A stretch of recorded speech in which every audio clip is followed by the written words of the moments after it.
আসসালামু আলাইকুম ওয়া রাহমাতুল্লাহি ওয়া বারাকাতুহু। প্রিয় শিক্ষার্থী বন্ধুরা, আজকে আমি চলে এসেছি তোমাদের একাদশ এবং দ্বাদশ শ্রেণী এবং এইচএসসি 27 ব্যাচের যে শিক্ষার্থী বন্ধুরা রয়েছে তাদের জন্য ফিজিক্স ক্লাস নিয়ে। তো আজকে আমরা পড়বো হচ্ছে ভেক্টর। তোমরা হচ্ছে ক্লাস 9 10 এ পড়েছো ভেক্টর কাকে বলে। তো আমি তারপর একটু বলে দিচ্ছি যে রাশি প্রকাশ করতে মান এবং দিক উভয়ের প্রয়োজন হয় তাকে কি বলা হয়? ভেক্টর রাশি বলা হয়। ওকে, আমরা আজকে ভেক্টর অধ্যায়ে পড়বো। তোমাদের জানো তোমাদের হচ্ছে এইচএসসি অর্থাৎ তোমাদের একাদশ দ্বাদশ শ্রেণীতে তোমাদের পদার্থবিজ্ঞান প্রথম পত্রে ভেক্টর নিয়ে কি একটা পূর্ণাঙ্গ বিস্তারিত হচ্ছে কি আলোচনা রয়েছে। তো আমরা আজকে সেই ভেক্টর নিয়ে হচ্ছে তার ভেক্টরের যে পরিচিতি অর্থাৎ ইন্ট্রোডিউস মানে পরিচিতি সেটা জানবো এবং হচ্ছে ভেক্টর সম্পর্কে আমরা যে ভেক্টরের ক্লাসগুলো নেবো সেগুলো তোমরা আমাদের প্লে লিস্টে পেয়ে যাবে ইউটিউবে। হ্যাঁ, এবং হচ্ছে এই আজকে যে ক্লাসটা সেটা হচ্ছে কি আমাদের ভেক্টরের মূলত পরিচিতি। তো আচ্ছা, আজকে ভেক্টরের মূলত কি কি হয়, যেমন ভেক্টরের যোগ বিয়োগ আমরা জানবো, তারপর হচ্ছে ভেক্টরের কি বীজগাণিতিক যে সমীকরণ সমাধান সেগুলো জানবো, এরপর কি ভেক্টরের গুণ এটা হচ্ছে জানবো, যেমন হচ্ছে ডট গুণ, তারপর হচ্ছে কি গুণ হয়ে থাকে আর ডট গুণ, স্কয়ার গুণ, এগুলো আমরা জানবো। হ্যাঁ, তো চলো এখন হচ্ছে আমরা হচ্ছে আমাদের যে ভেক্টর অধ্যায়ের যে ইন্ট্রোডিউসটা সেটা আমরা জেনে নিই। দেখো, প্রথমত হচ্ছে দেখো ভেক্টর রাশি ও স্কেলার রাশি। প্রথমে কি আমরা জানবো ভেক্টর রাশি এবং স্কেলার রাশি। দ্বিতীয় হচ্ছে ভেক্টর রাশির কিছু উদাহরণ, যেমন কি সরণ এবং দূরত্ব। দূরত্ব কি রাশি? স্কেলার রাশি, কিন্তু কি সরণ হচ্ছে ভেক্টর রাশি। এরপর কি জানবো দেখো ভেক্টরের কতিপয় সংজ্ঞা, যেমন কি কি সংজ্ঞা, লাল ভেক্টর কাকে বলে, তারপর হচ্ছে সমান ভেক্টর কাকে বলে, বিপরীত ভেক্টর কাকে বলে, বিপরীত ভেক্টর কাকে বলে। আচ্ছা, এরপর দেখো ভেক্টরের স্কেলার রাশির যোগ বিয়োগ আমরা শিখবো এখানে।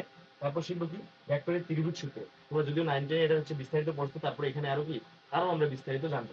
এরপর হচ্ছে ভেক্টরের যে সকল বীজগাণিতিক সূত্র মেনে চলে, কিছু বীজগাণিতিক সূত্র রয়েছে যেগুলো হচ্ছে কি আমাদের ভেক্টর মেনে চলে, সেগুলো আমরা এই অধ্যায়ে জানবো। তারপর দেখো সামান্তরিক ও বহুভুজ সূত্র, সামান্তরিক এবং বহুভুজের সামান্তরিক এবং হচ্ছে বহুভুজ সূত্র আমরা কি ভেক্টরের মাধ্যমে সমাধান করব। সামান্তরিক সূত্রের সাহায্যে ভেক্টর রাশির লব্ধির মান ও দিক নির্ণয়। আচ্ছা, লব্ধি কি? লব্ধি মূলত হচ্ছে আমরা যখন দুইটি ভেক্টর রাশি মানে দুইটা ভেক্টর রাশি যখন যোগ করি তখন সেই যোগফলটাকে আমরা কি বলবো? লব্ধি। ভেক্টরের ভাষায় লব্ধি বলবো, ঠিক আছে? তাহলে আমরা সামান্তরিক যে সূত্র রয়েছে সেই সূত্রের মাধ্যমে কি জানবো? ভেক্টর রাশির লব্ধির মান ও দিক জানবো। আচ্ছা, এরপর হচ্ছে লম্বাংশ উপপাদ্যের সাহায্যে লব্ধির মান ও দিক নির্ণয়। আচ্ছা, যদি এই যে লব্ধির মান ও দিক যদিও হচ্ছে সামান্তরিক সূত্রের সাহায্যে নির্ণয় করা যায়, তবে কিছু জটিল বিষয় রয়েছে যেগুলো আমাদের কি এই লম্বাংশ উপাংশের মাধ্যমে ভেক্টরের কি মান ও দিক নির্ণয় করতে হবে। আচ্ছা, এরপর দেখো নদী নৌকার ম্যাথ। আচ্ছা, এটা হচ্ছে সব থেকে বেশি গুরুত্বপূর্ণ এই অধ্যায়ে, সব থেকে বেশি গুরুত্বপূর্ণ এই যে নদী নৌকার ম্যাথ। যে একটি নৌকা, নৌকার বেগ কত, নৌকা হচ্ছে স্রোতের বেগ কত, নৌকাটা হচ্ছে কত কোণে গেলে হচ্ছে ওই পারে যেতে পারবে। হ্যাঁ, এগুলো হচ্ছে কি নদী নৌকার ম্যাথ, যেটা হচ্ছে কি এখান থেকে এমসিকিউ সিকিউ এগুলো চলে আসে, ঠিক আছে? এরপর যেটা জানবো সেটা হচ্ছে ভেক্টরের উপাংশ বিভাজন। মানে কি ভেক্টরের উপাংশ বিভাজন? মানে একটা ভেক্টরকে আমরা কি করবো? দুই ভাগে ভাগ করবো। এই যে যে ভেক্টরের যে লব্ধিটা এটাকে আমরা দুই ভাগে ভাগ করবো, এটাকে বলা হয় কি ভেক্টরের উপাংশ বিভাজন। 11 নম্বর পয়েন্টে আমরা হচ্ছে কি ভেক্টর বিভাজন উপাদান সম্পর্কে জানলাম। এবার তুমি 12 নম্বর পয়েন্ট আসো। দেখো 12 নম্বর পয়েন্ট কি বলছে? আপেক্ষিক বেগের সমস্যা। কি আপেক্ষিক বেগের সমস্যা? আপেক্ষিক বেগের সমস্যা আবার দুই ধরনের হয়, একটা হচ্ছে বৃষ্টি ও ছাতার সমস্যা এবং কি গাড়ি এবং কার সমস্যা। বৃষ্টি এবং ছাতার সমস্যাটা কি?